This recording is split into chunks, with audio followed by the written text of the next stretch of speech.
먼저 우리가 일반인 탄조 연설을 들 건데요.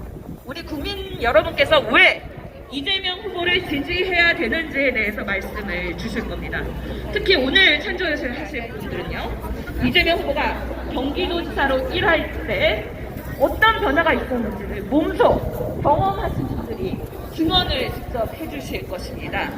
이재명표 산후조리원 비를 지원받으신 분이 준비하고 계십니다. 우리 워킹맘 최정란님을 연단해 모시고 왜 이재명 후보를 우리가 뽑아야 되는지 이야기를 듣도록 하겠습니다. 보시죠.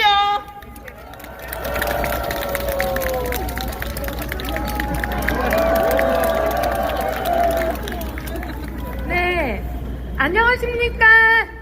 저는 평내동에 살고 있는 워킹맘 최정란입니다.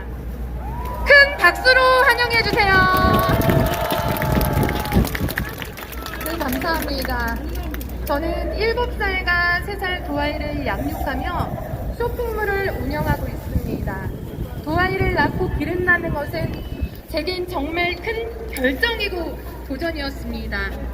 우리 모두가 알고 있는 사실이지만 엄마가 되고 일과 육아를 어떻게 병행할 수 있을까에 대한 두려움이 찾아오기 때문입니다.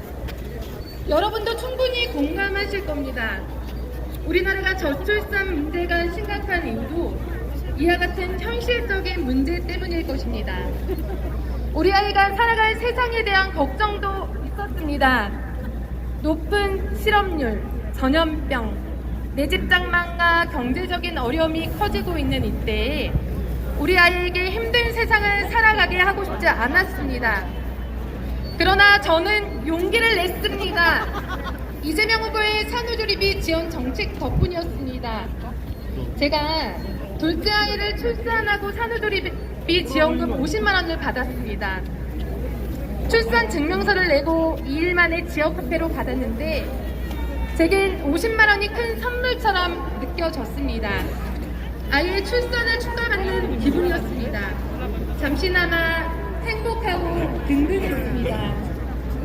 저는 산후조리도 제대로 하지 못하고 곧장 일터로 복귀해야만 했지만 이 돈은 베이비시터 비용으로 요긴하게 사용을 했습니다. 육아도우미 덕분에 어느 정도 몸을 추스리며 일과 육아를 병행할 수 있었습니다. 참으로 감사했습니다. 이때 저는 느낄 수 있었습니다. 이 정책을 만든 이재명 후보는 우리의 마음을 읽을 줄 아는 사람이구나. 국민이 어떤 어려움에 처해 있고 어떤 것들이 필요한지 정작 아는 사람이구나 느꼈습니다. 산후조리비뿐만이 아닙니다. 이재명 후보는 워킹맘들이 마음을 놓고 아이를 양육하며 사회활동을 이어나갈 수 있는 세상을 만들어 나가고자 현실적인 공약을 펼치고 있습니다. 대표적인 공약이 돌봄 국가 책임제입니다.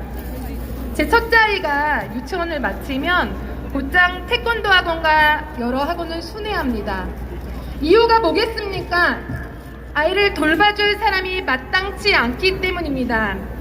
그러다 보니 사교육비가 만만치 않게 지출되어 경제적인 어려움도 있었습니다. 그런데 이재명 후보의 돌봄국가 책임제 공약을 보고 마음이 놓였습니다. 단순히 육아지원비 몇 푼 주고 끝나는 것이 아니라 앞으로 어떻게 아이를 믿고 어느 곳에 맡겨야 하는지에 대한 고민에 빠져있는 이때에 돌봄 서비스를 제공하겠다는 구체적인 계획에 누가 대통령이 되어야 내가 마음을 놓고 일하며 아이를 양육하는 데 도움이 될지 현실적이고 구체적인 대안을 제시한 이재명 후보에게 신뢰가 갔습니다. 저는 그래서 이재명 후보를 선택했습니다. 워킹맘의 마음을 잘 알고 그에 맞는 세세한 지원책을 만들어내고 실행할 수 있는 사람은 할 수 있는 사람, 우리 모두가 노력한 만큼의 대가를 지급받고 성취하는 공정하고 정의롭고 평등한 나라를 만들 수 있는 사람은 누구입니까? 이재명!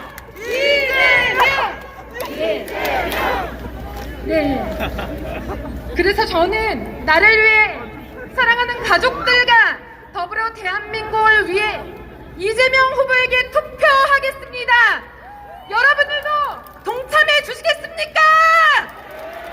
다시 한번 여러분들도 동참해 주시겠습니까? 네, 좋습니다. 듣기 좋은 사탕말린 같은 허망한 공약을 내세우는 사람보다